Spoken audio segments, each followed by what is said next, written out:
Hey guys, rxlyaT or Taylor here. Today we're back with another Division video, and of course it's Saturday, so it means it's a weekly vendor reset. Sorry this one's a little bit late, I had a lot on today, but let's get straight into it. We're going to do this one pretty quick and only point out the really good weapons and other bits like that, but we are going to start in the terminal and have a look at the two blueprints I recommend buying this week. Those being the Navy MP5N and the MP7. We had the MP7 last week, so luckily if you did miss it or forgot to pick it up, then I recommend picking it up this week. Obviously they're not going to show for me because I have already bought them. So those two are in the special blueprints vendor inside the terminal. Right, now we're going to do some weapons, and we've got a couple of really good ones. So starting off at the Park Avenue DZ checkpoint, it's a really nice MP5 ST here, rolled with Deadly, Self-Preserved and Unforgiven. Roll Self-Preserved for something like Competent, and it makes a God-rolled perfect MP5 ST. Like I said, this was DZ Park Avenue checkpoint.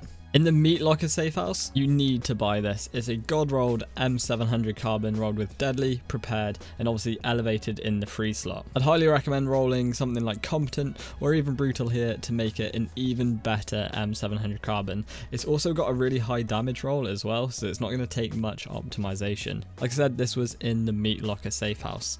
In the Camp Clinton Special Equipments vendor, there's a pecan rolled with Destructive and Brutal. Not a bad roll, especially if you are looking for a decent pecan. Back inside the base of operations at the Advanced Weaponry vendor, the last weapon this week is this First Wave X45, rolled with Expert and Cool Headed. Perfect sidearm for any build. That's the weapons this week. Unfortunately that's not much gear, so I'm going to skip right over and go to the gear mods, and then we'll do the weapon attachments. At Autumn Hope Safe House, first gear mod is a bleed resistance. 3% bleed resistance and 204 stamina. Doesn't really need any explanation to go with this one. Like I said, this was at Autumn's Hope Safe House. As well as that, there's also a firearms crit hit chance mod here. 252 on the firearms, and obviously the 1% crit hit chance. Back at Camp Clinton Special Equipments vendor, there's a plus 4% sticky bomb damage. Again, doesn't really need any explanation. Pick up these if you're going for that one hit sticky. The final gear mod this week is at the Cavern Safe House. Here we have a plus 6% first aid ally heal. 6% is obviously the max on it, so if you want to be that team player, stock up on some of these. And now we're going to do the weapon attachments.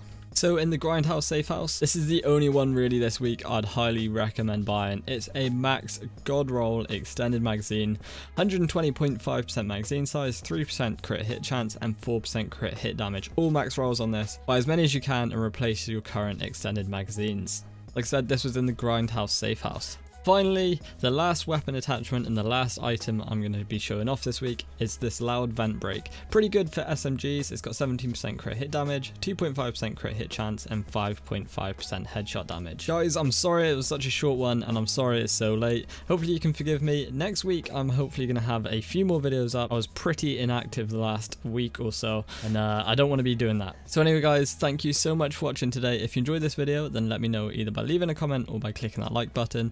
And if you're new around here and want to stay up to date with all of the things to Division, then please make sure to subscribe.